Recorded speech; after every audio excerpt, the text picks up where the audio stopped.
Hello, hope that everyone is doing wonderful today, staying safe, staying healthy. Good day, good morning, good afternoon, wherever you are in the world. Good day to you.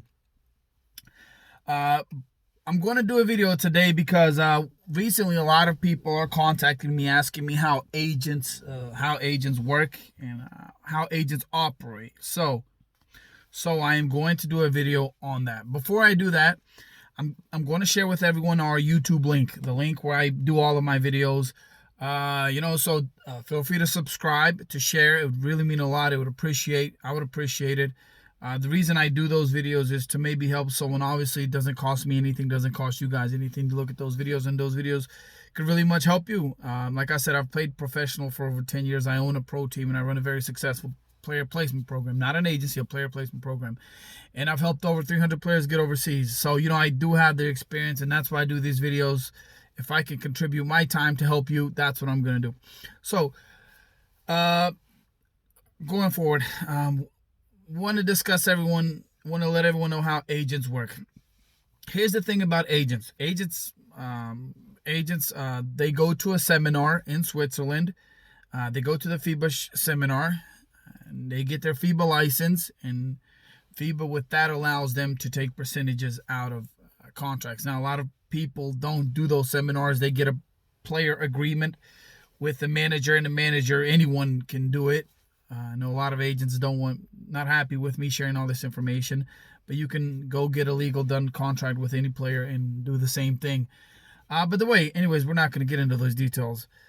I don't want anyone misusing that detail. But the way it works is they take 10% out of your contract. Now, if you are a player coming out of a low-level college, if you're a player coming out of a small school, a good player, want to play overseas, looking for an entry job, if you're guard, point guard, shooting guard, and if you're not 7 feet tall, you're most likely not going to make a lot of money on your first contract. That's the reality of it.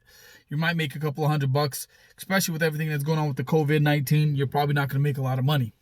So, now, if you have an agent and you're an average player, and you have to be realistic. If you want to play overseas, you have to be realistic of your skill set. You have to understand there's a lot of D1 guys, a lot of guys who have many years overseas experience, G League guys who are looking to play overseas. Now, those guys have agents because those guys are making around $5,000 to $10,000 a month. Now, those guys that are making that kind of money, there's a benefit. Agents have a benefit from taking 10%, because if they have about 10 players like that, they're making great money. But if you're a player looking for an entry job, you don't necessarily have to have an agent. Agent isn't gonna make a lot of money out of it. If you're making a couple of $100 a month, food, apartment, they're not gonna having an agent represent you for 20 to 30 to $50 a month. It's pointless. So agents can sign many players as they want. If an agent has hundreds of players, he'll sign you. He'll make an agreement with you. So what's going to happen now, he'll completely, throw you to the side. And you'll network your butt off. You'll do everything you could. You'll get that job. You'll go to the federation of that basketball federation, the country you go to play in. You have to put that agent down. And then that agent takes money from you, 10% out of your contracts. So, they're like lawyers. I'm not going to get into those type of details. But agents, they only work with players that are making a lot of money. As a player, you have to be realistic. If you're not realistic, you're going to shoot yourself in the foot. If you're looking for an entry job, you don't have to have an agent. Agents are not going to make anything from you. There's no benefit of you having an agent. If you're looking for an entry job, network.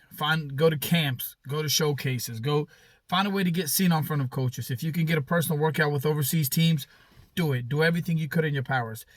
Once you get overseas, once you get that opportunity, once you get your foot in the door, and you do well, and an agent thinks, they have great things lined up for you, then you take an agent.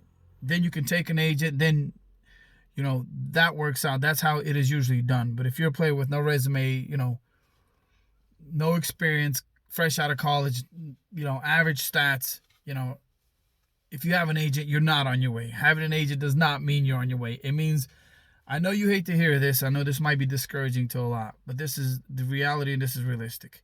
Agent means absolutely nothing. You can do a lot of things with a lot of great players who are in Europe. A lot of players that I have met personally here in Europe started their careers off without any agents. They got an agent over time, because agents reached out to them and gave them great offers. So you don't necessarily need an agent.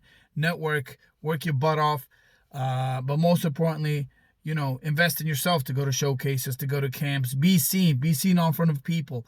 That is the way to get your foot in the door. And once you get your foot in the door, agents will come crawling. That's how it works. Thank you. Have a good one. Also, subscribe to my channel.